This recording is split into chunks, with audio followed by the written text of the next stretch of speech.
Indonesia بچ چکا ہے، اس سے نکل آیا ہے خدا تعالیٰ کے فضل و کرم سے، اور یہ اللہ تعالیٰ کا بے پناہ کرم ہے اور بے پایاں فضل و کرم ہے، اور متعددہ اپوزیشن کی جو قیادت ہے اس کی مشاورت سے اللہ تعالیٰ نے ہمیں یہ اعزاز بخشا کہ پاکستان کو دیوالیہ پن سے نکال لیں، وہاں سے پاکستان نکل آیا ہے، اور آئی ایم ایف سے انشاءاللہ جو معاہدہ ہے وہ بہت جلد ہونے والا ہے۔ بہت کڑی شرائط رکھی انہوں نے، بے پناہ کڑی شرائط رکھی، لیکن جو پچھلی حکومت نے مان کر اس کی دھجیاں اڑائیں، لیکن ہم نے ان کو یہ توفیق نہیں ہوئی تھی کہ صاحب ثروت لوگوں کو اپیل کرتے کہ آئیں آپ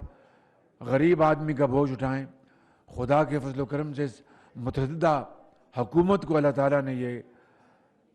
قوت ارادی دی اور یہ گائیڈ کیا رب تعالیٰ نے، اور ہم نے یہ کام سر انجام دیا۔ اسی طریقے سے میں آپ کو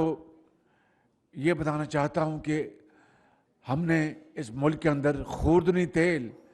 کا ایک بہت بڑا ایک ویکیوم پیدا ہونے جا رہا تھا، وہ بھی اللہ تعالیٰ کے فضل و کرم سے پاکستان اس سے بچ گیا۔ انڈونیشیا کے صدر نے، میں نے ان کو ٹیلی فون کال کی اور انہوں نے مہربانی کی، وہاں پر پابندی لگی ہوئی تھی۔ پھر ہمارے جو وزیر صنعت وہ خود تشریف لے گئے اپنے خرچے کے اوپر، اور جب جہاز وہاں سے شپمنٹ چل پڑیں تب وہ پاکستان آئے۔ اس سے بھی الحمدللہ پاکستان یقیناً جو ایک بہت بڑا یہاں پر بحران پیدا ہونے والا تھا وہ بھی الحمدللہ اس سے پاکستان بچ گیا ہے، اور اب خوردنی تیل کی کوئی کمی نہیں۔ اسی طریقے سے دنیا میں گیس اور تیل کی بے پناہ قیمتیں بڑھ چکی ہیں، اس کے لیے ہم پوری کوشش کر رہے ہیں، لیکن مشکلات بہت ہیں۔ اب جولائی میں چونکہ ہمیں گیس کے جہاز ٹینڈرز کیے، جہاز نہیں ملے کیونکہ وہ سارے کے سارے گیس یورپ نے خریدی، رشیا اور یوکرین کا کرائسس ہے، تو اس حوالے سے ہم نے کوشش کر رہے ہیں۔ آپ فکر نہ کریں، پوری کوشش کی جا رہی ہے۔ عین ممکن ہے کہ لوڈ شیڈنگ کچھ دنوں کے لیے جولائی میں بڑھے۔ میں آپ کو اس لیے کہہ رہا ہوں کہ یہ ہو سکتا ہے، ہماری پلاننگ کوشش جاری ہے کہ ہم کم سے کم رکھیں، لیکن ممکن ہے کہ یہ گیس جو کہ نایاب ہے، اور پچھلی حکومت کو ذرا غور سے سنیے گا پلیز غور سے سنیں، پچھلی حکومت کو $3 پہ گیس مل رہی تھی، وہ نہیں خریدی۔ $5-6 پر لمبے عرصے کی گیس مل رہی تھی، وہ نہیں خریدی۔ اگر وہ خریدی ہوتی نواز شریف کے دور کی طرح، جب اس کو $13 پر ہم نے لانگ ٹرم معاہدہ کیا لمبی مدت کا، تو وہی گیس آج کام آ رہی ہے۔ اگر وہ گیس نواز شریف صاحب نے نہ خریدی ہوتی قطر سے، تو آج بے پناہ ہم مشکلات کا شکار ہوتے۔ تو یہ کم عقلی، کم ظرفی تھی اس حکومت کی کہ جنہوں نے ان چیزوں کا فائدہ نہ اٹھایا اور پاکستان کو بحران میں مبتلا کر دیا۔ کوئلہ جو ہے بہت مہنگا ہو چکا ہے دنیا میں، اور اربوں ڈالر پاکستان کے کوئلے کی امپورٹ پر خرچ ہو رہے ہیں، جو بجلی کے منصوبے جو سی پیک میں لگے تھے بہت جدید۔ اب اللہ تعالیٰ نے کرم کیا ہے اور پچھلی حکومت یہ کر سکتی تھی، مگر پچھلے 3 ہفتوں میں ہم نے دن رات کوشش کی، اور بھرپور پلاننگ کے ساتھ کولیشن حکومت نے دن رات کوشش کی۔ خواجہ آصف جو وزیر دفاع ہے، ان کی سربراہی میں ایک کمیٹی بنائی گئی کہ افغانستان سے کوئلہ کس طرح لایا جائے۔ آج ہم نے بڑی بھرپور میٹنگ کی ہے، جس میں ہماری حکومت کے وزراء، متعلقہ سیکرٹریز، سول آفیسرز، افواج پاکستان کے آفیسرز نے مل کر بڑی بھرپور میٹنگ کی کہ افغانستان سے تورخم اور جو دوسرے جو انٹری پوائنٹس ہیں وہاں سے یہ کوئلہ کس طرح آئے گا، اور وہ کوئلہ اسی کوالٹی کا ہے جو ساؤتھ افریقہ سے امپورٹ ہوتا تھا اربوں ڈالر کے ذریعے۔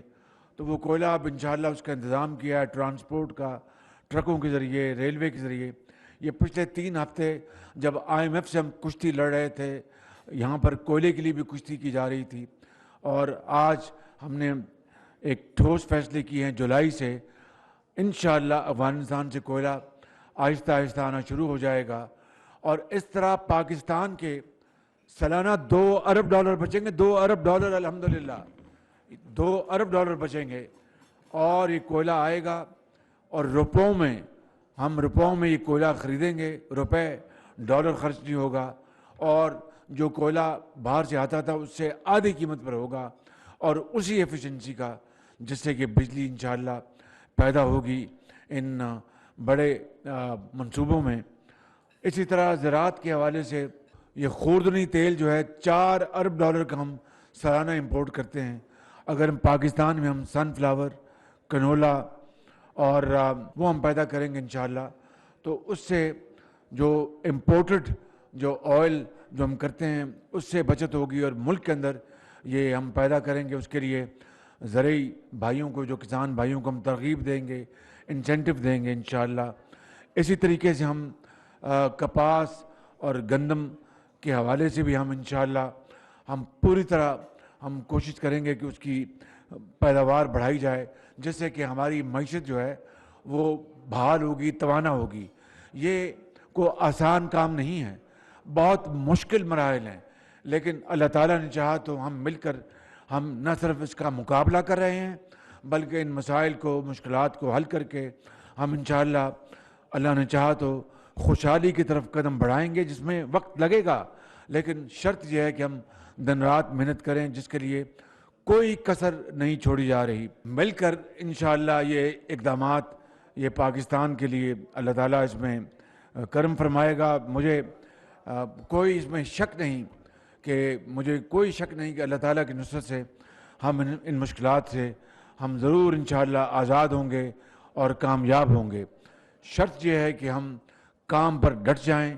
اور دوسرے جو غیر ضروری کام ان کو ایک طرف کریں، اور ضروری کاموں کے اوپر اپنی پوری توانائیاں اور وقت اور اپنا جو اذہان ہے اس کو خرچ کریں گے، تو انشاءاللہ جس طرح میں نے آپ کو کوئلے کا فارمولہ بتایا، آپ یقین کریں کہ $2 ارب یہ